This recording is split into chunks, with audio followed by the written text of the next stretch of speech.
Good evening. My name is Donna Crutter, and I am a member of the League of Women Voters of the Ann Arbor area. I welcome you to tonight's debate featuring members of the high school debate team from Saline High School. The students will be presenting for and against arguments on Proposal 1, which pertains to the legalization of marijuana. And this proposal, Proposal 1, will be on the voter ballots in the general election on Tuesday, November 6th.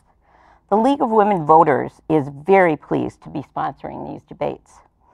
The League is a nonpartisan, civic, and political organization that encourages informed and active participation of all citizens in government, works to increase understanding of major public policy issues, and seeks to strengthen and broaden knowledge about our form of government and democracy.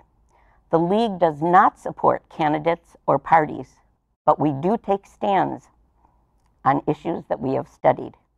One of the League's important goals is to assist voters in making informed choices at the polls, and thus we bring you tonight's program. We are broadcasting from the studios of CTN of Ann Arbor under the direction of the network's production professionals. Volunteers from the League of Women Voters are managing tonight's debate. Our moderator this evening is John Chamberlain. John will now introduce the participants and explain the debate format and guidelines. John. Thank you, Donna, and good evening to viewers. We are pleased to once again have the debate team from Saline High School participating in these debates organized by the League of Women Voters. Tonight, 4 students from Saline will be debating ballot proposal 18-1, which, if approved by the voters, would amend the Michigan Constitution to legalize and regulate the possession, use, distribution, and production of marijuana by individuals 21 years of age or older. The Saline debate team began in 2013, and English teacher Shelley Venema, the teacher's coach, has been with them ever since. Their public forum debate team has won the state championship for the last 3 years. The varsity team has placed in the state quarterfinals and finals 4 of the last 5 years, and the team has earned the George Ziegel-Miller Award in 2015 as the top debate team in Michigan. Shelley Venema has won a number of awards for her debate coaching, including 2 Coach of the Year awards in recent years. 9 members of the debate team have participated in the preparations for tonight's debate, although only 4 of them will be seen on camera during the debate. At the conclusion of the debate, Shelley will introduce the other members of the team.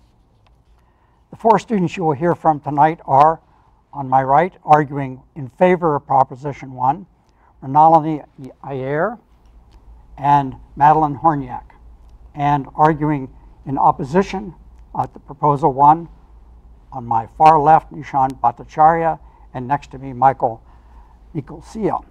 The rules for the debate are as follows. Each side will have 6 minutes to present their opening argument, beginning with the for side. Then each side will have 4 minutes to respond to the other side's arguments, beginning with the for side. I will then direct questions to the teams, beginning with the against side and alternating who responds first to a question. Each team will have 90 seconds to respond to a question. We will spend about 8 minutes on Q&A. In closing, each team will have 2 minutes for a closing statement, beginning with the against team. Timekeepers from the League of Women Voters will keep us on schedule by reminding speakers how much time they have left in each segment. With that, let's begin. Let me first read the ballot wording for the proposal. Proposal 18-1, a proposed initiated law to authorize and legalize possession, use, and cultivation of marijuana products by individuals who are at least 21 years of age or older, and commercial sales of marijuana through state licensed retailers. In my opening statement, I mentioned that it was a constitutional amendment. It's not. It's a legislative initiative. The proposal would allow individuals 21 and older to purchase, possess, and use marijuana and marijuana-infused edibles and grow up to 12 marijuana plants for personal consumption.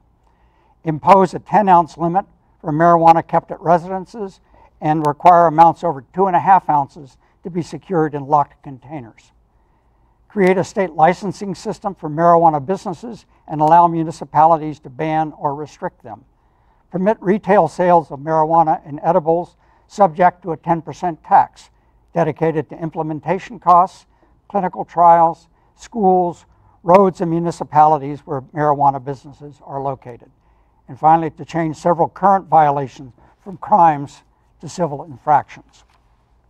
With that, we begin the debate with the opening statement from the team supporting passage of Proposal 1.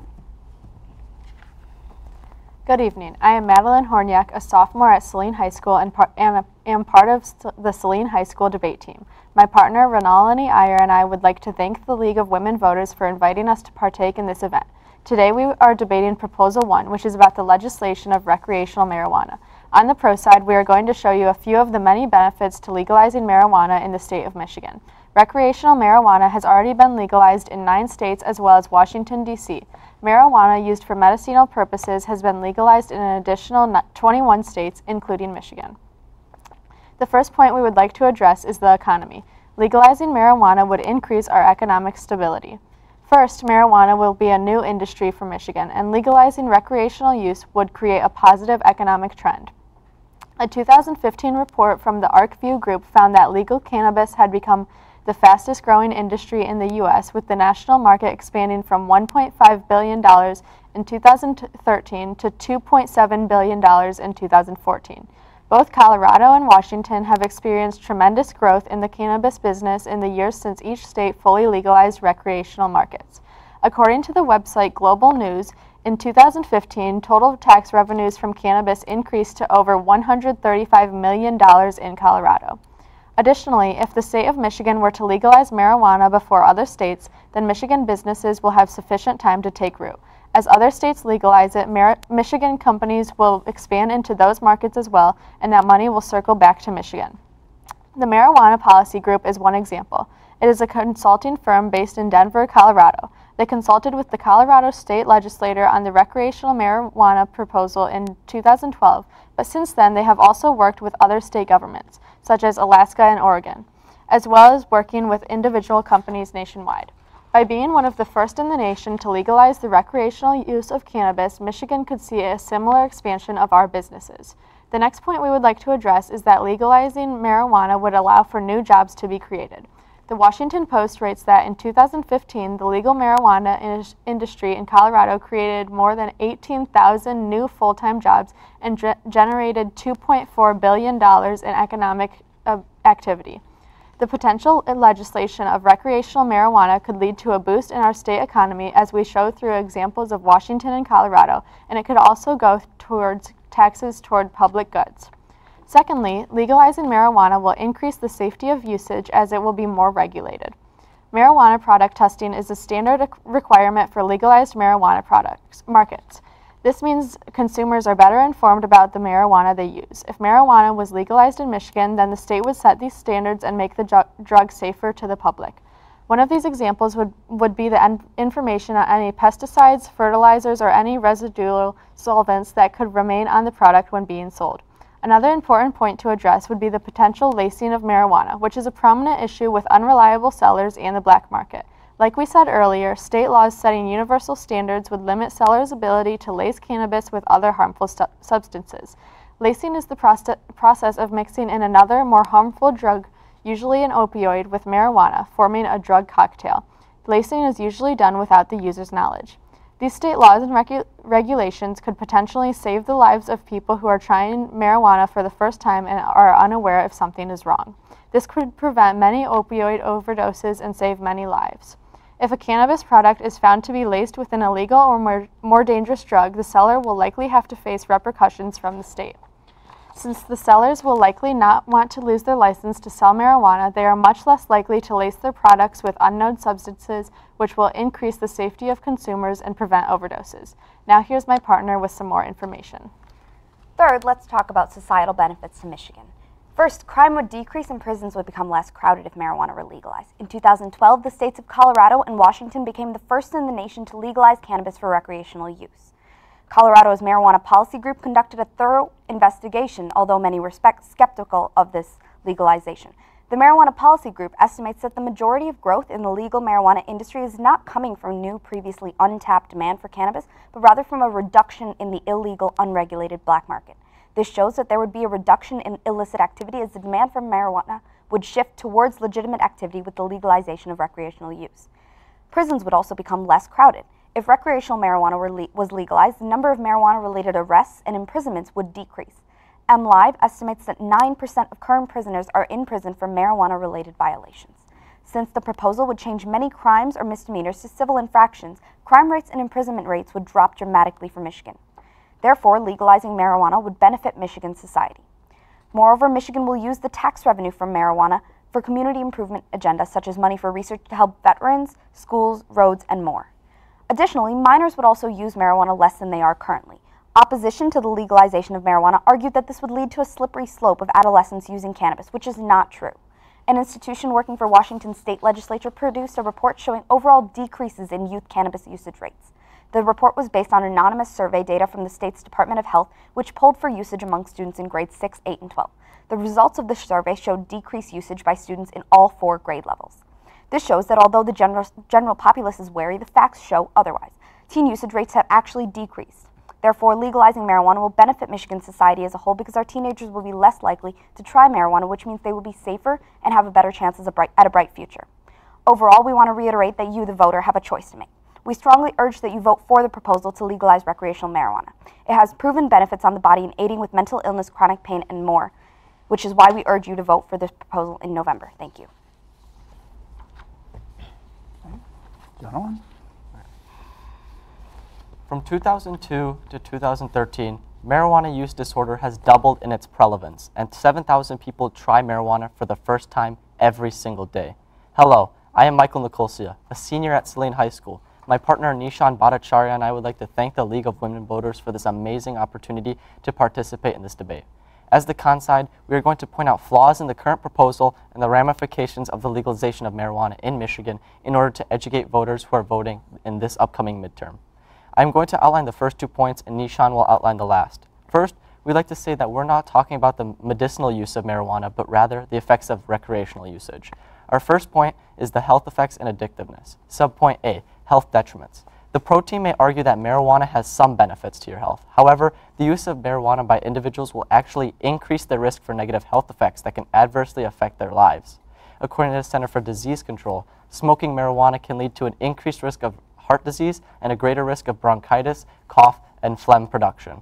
Marijuana users also are significantly more likely than non-users to develop temporary psychosis and long-lasting mental disorders, including schizophrenia.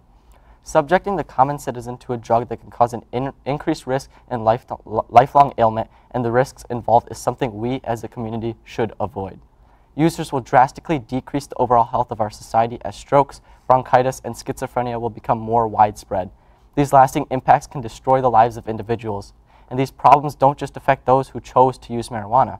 According to Patrick Condren, a certified addictions counselor, marijuana use can also cause delinquent behavior, aggression, rebellion, and poor relationships with family, especially parents.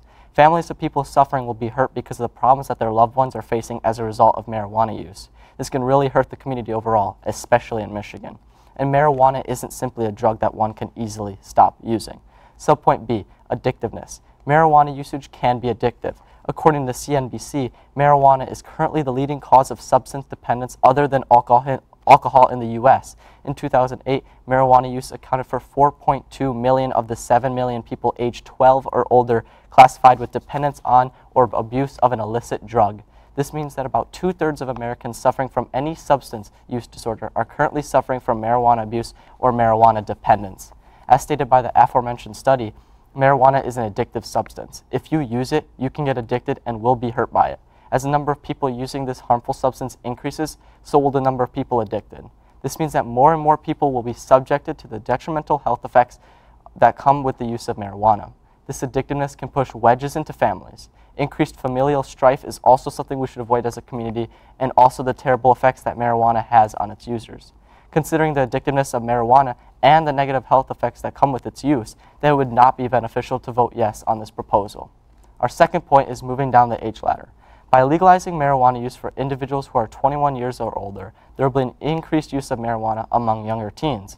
A report titled The Legalization of Marijuana in Colorado, The Impact, states the latest 2014-2015 results show Colorado youth ranked number 1 in the nation for past month marijuana use, up from number 4 in 2011, 2012, and number 14 in 2005, 2006.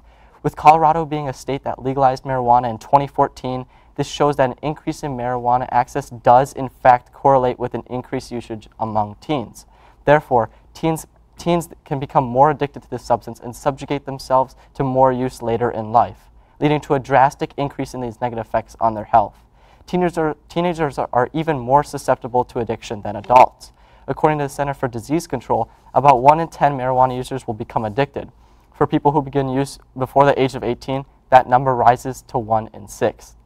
This increased risk should be weighed heavily when it comes down to the effect on teenagers, especially when it comes down to the age ladder. This all stems from the legalization. Underage marijuana use will increase by legalizing marijuana use for individuals 21 or older. This means that there will be more health problems for teenagers, and marijuana would not even be the only drug that teenagers will use, but instead it would lead to the use of other worse drugs. Now, here's my partner Nishan with some more information. Thank you, Michael. Now I will highlight our third point about marijuana being a gateway drug. Marijuana use by individuals can lead to the use of other harder drugs such as heroin. According to the Center of Disease Control, quote, people who are addicted to marijuana are 3 times more likely to become addicted to heroin. Heroin is one of the major hard drugs in usage. The impact of this is that once you legalize a gateway drug, such as marijuana, then it goes down the ladder in terms of hard usage, especially connecting it back to younger ages and the possible increase of usage of harmful substances. If marijuana is legalized, then it will lead to the use of harder drugs, such as heroin, across the populace. This is a problem because those harder drugs can cause severe health effects as well, such as heart infections, liver and kidney disease, and mental disorders. Considering the increased use for teenagers and the eventual lead to worse drugs, we urge you to vote against the proposal. Keeping in mind the negative effects achieved with this proposal, we strongly urge you, the voter, to not pass this bill.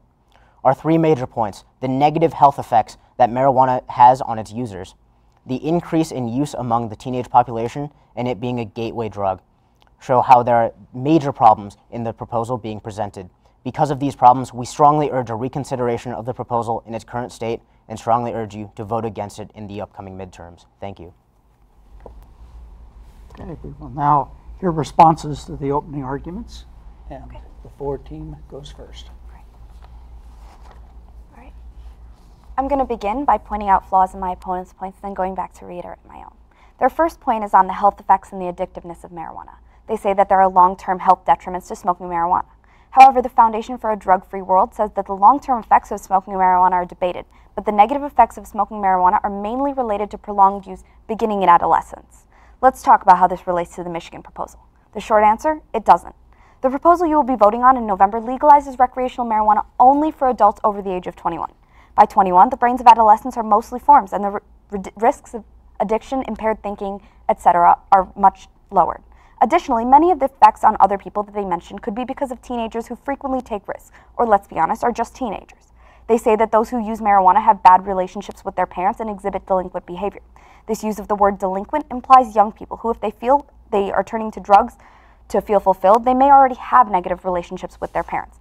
This implies correlation, not causation, meaning that marijuana may not cause these effects, but may actually be a result of delinquent behavior and an unruly home life. Additionally, they say it's addictive, but they said it themselves, it's second to alcohol. Alcohol is legal. We have to trust our adults who are over 21 to make choices for themselves. Their second point is about moving down the age ladder. They read you statistics saying that Colorado youth are ranked number 1 in marijuana use. I have 2 responses. First, their statistics are from the Rocky Mountain High Intensity Drug Trafficking Group, an anti-drug organization. Mark Twain has a lovely quote for this situation, which implies that statistics can be taken out of context without knowing much about the study that was conducted, which could lead to misinformation.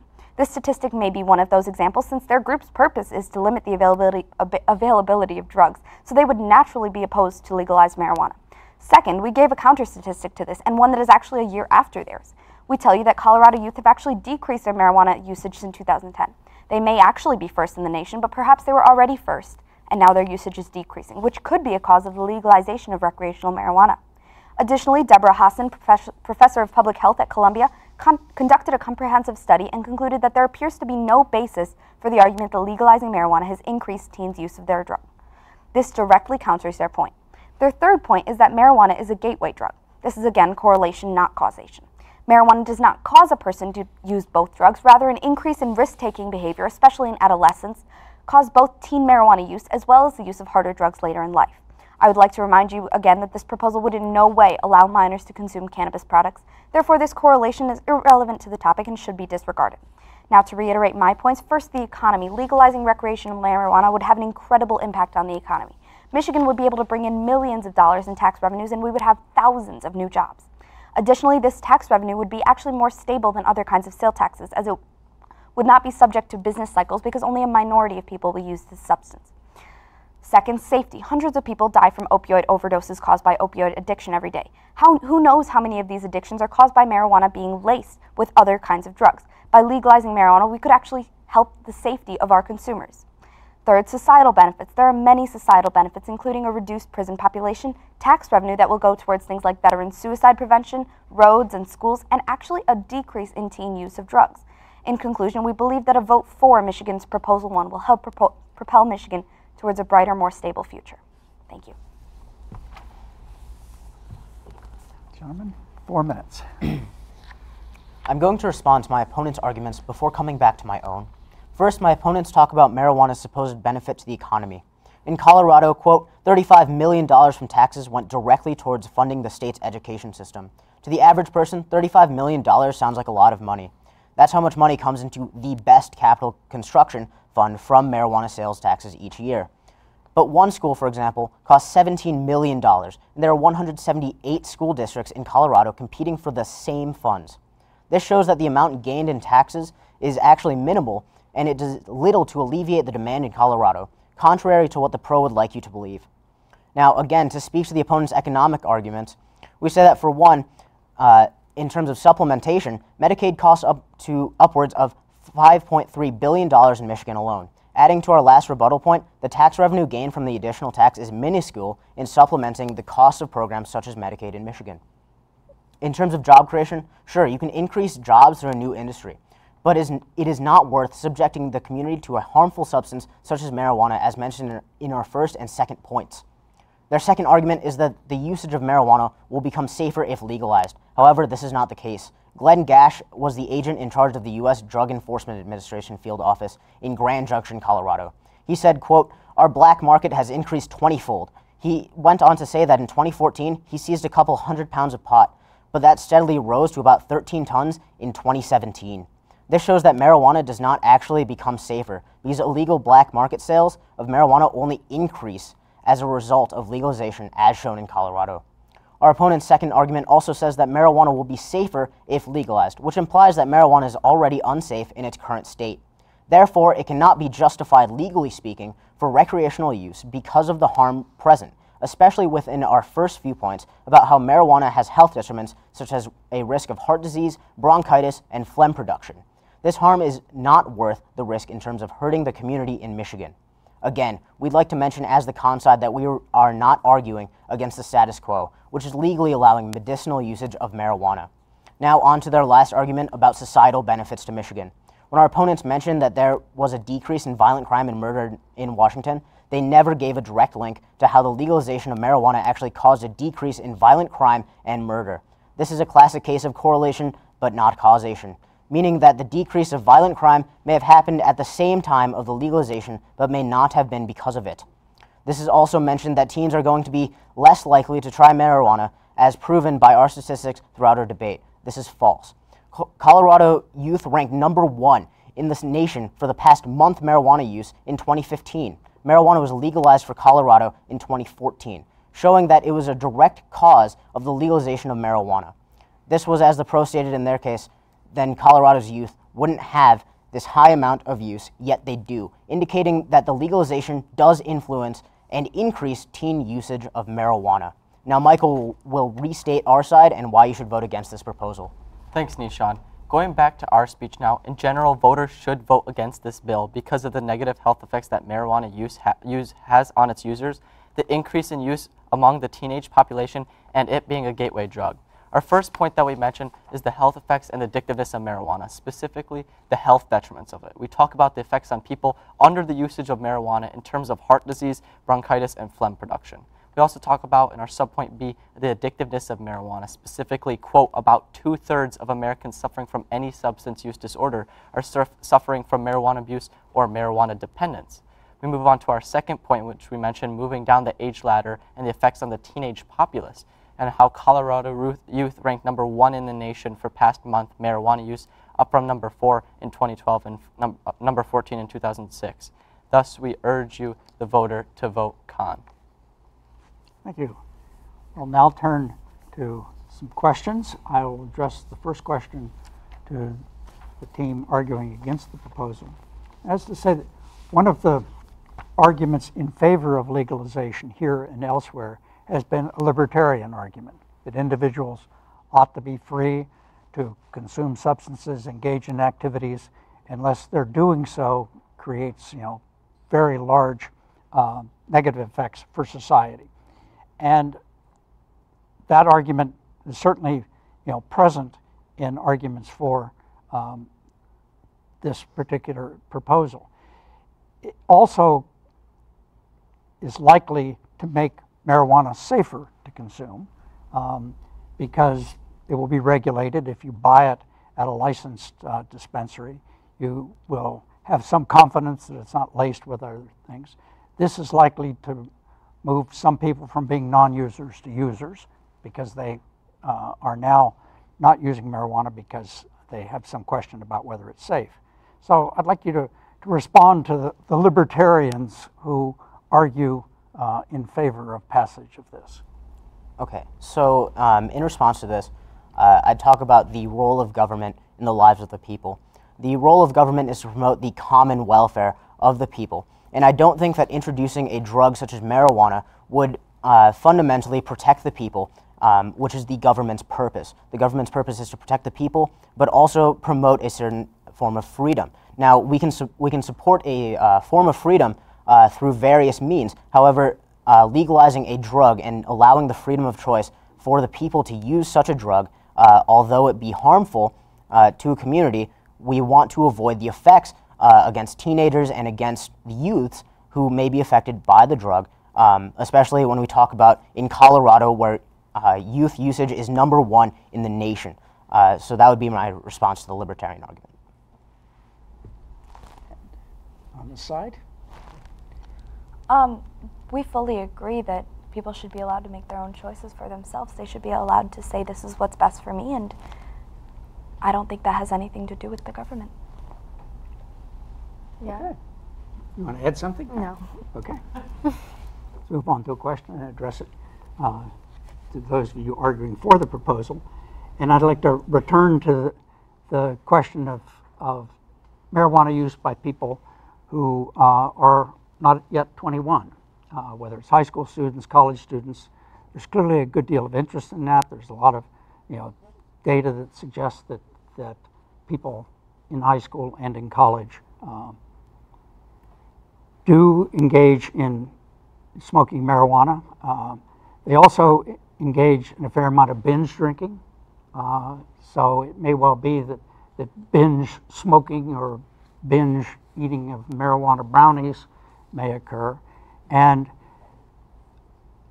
these have serious effects on people who are not yet adults.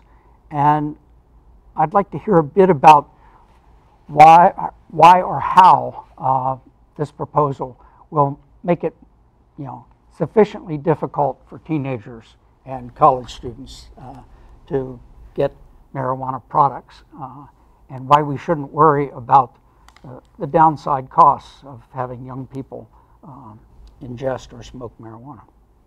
Do you want this or do you want me to take it?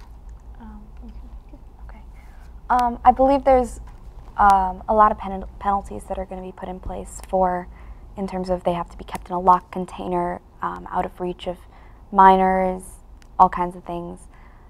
I'm not completely sure on all the specifics of what the exact wording of the proposal is, but there's going to be a lot of regulations on, you can't have this kind of stuff in the house with a minor or something like that.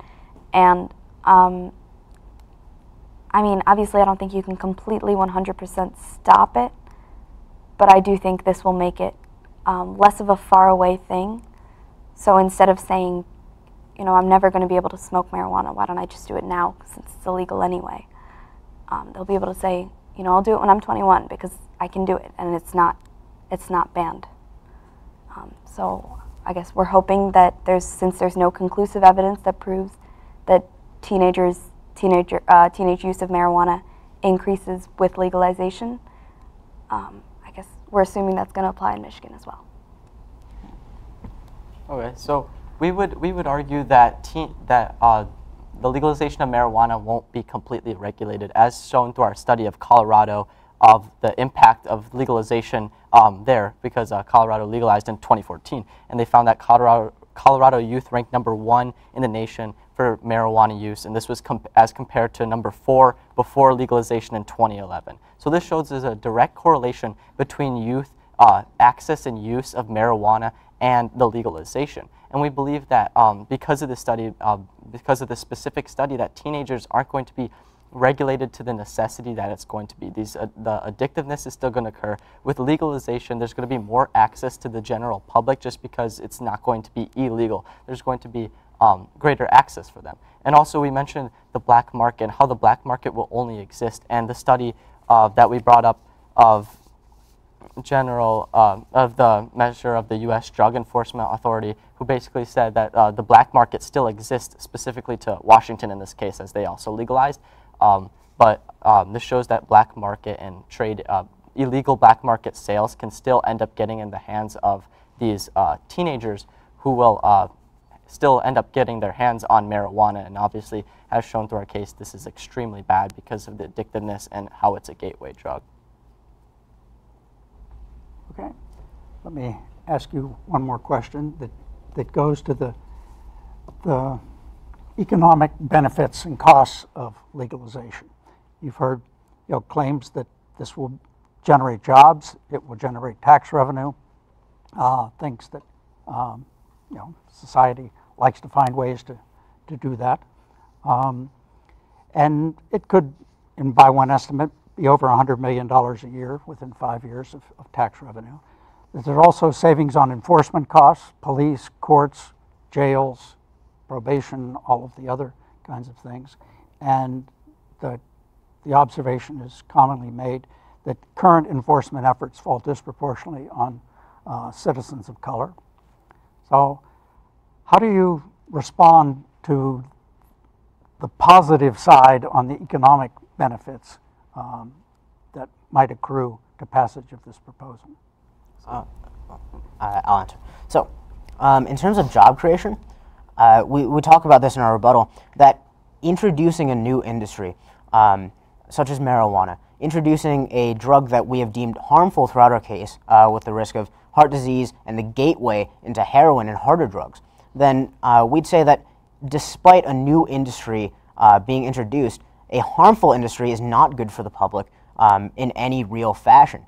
For example, if we legalized a harder drug, such as heroin, for example, something that is deemed generally incredibly bad for the public, then now we have a new industry that could possibly generate a lot of tax revenue, but that does not make it safer for the common citizenry. We would, going a little based off what Nishan said, we would also argue that the negative effects of the legalization completely outweigh any tax benefit that the state of Michigan would be getting because of the access to teenagers and their a result of addictiveness and a result of the diseases that we mentioned, like heart infections, liver and kidney disease, and specific mental disorders because of marijuana. So we would argue that the legalization and just the increasing access of it and the negative effects of marijuana as it being addictive and the health effects with it and it being a gateway drug to other drugs such as heroin outweighs the tax benefits that would be a result of the 10% tax that would happen in Michigan. Okay, thank you. That brings us to closing statements. And each team will have 2 minutes for this. And those arguing against, go first.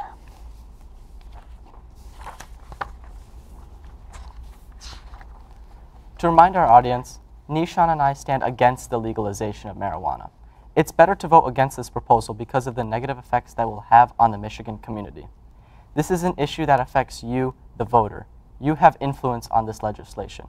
You have the opportunity to make the best decision for the community, and that is by voting against legalization in Michigan. This proposal poses problems, as mentioned, such as negative health effects, the increase in use among teenage population, and it being a gateway drug. Even though this proposal is for adults ages 21 and older, we mentioned the negative effect of marijuana being a gateway drug because even in Colorado, where marijuana was legalized only for those 21 and older, Colorado youth still ended up ranking #1 in the nation for marijuana use after the legalization.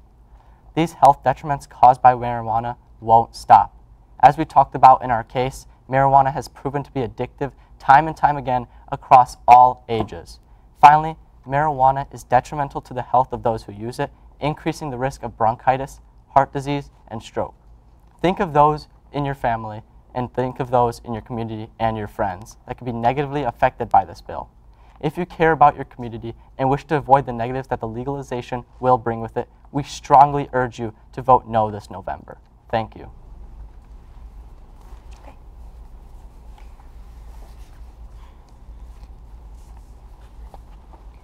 In conclusion, we believe that the legalization of recreational marijuana would benefit Michigan as a whole.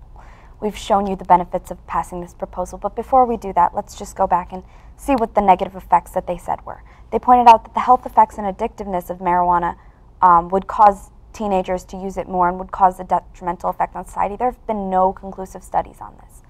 Additionally, they say that moving down the age ladder would cause teenagers to also use marijuana more. There have additionally been no conclusive studies about this. Same with the gateway drug. Therefore, there is no real proof that any of those things could happen.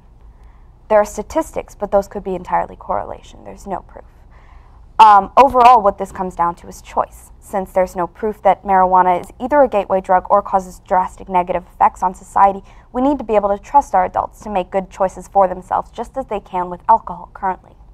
We've also shown you that the economy is going to get a boost from the addition of jobs and a new industry, and that we have to jump on the train before it leaves this station. We have to let our businesses have the chance to take root before they can expand into other states as those states legalize marijuana.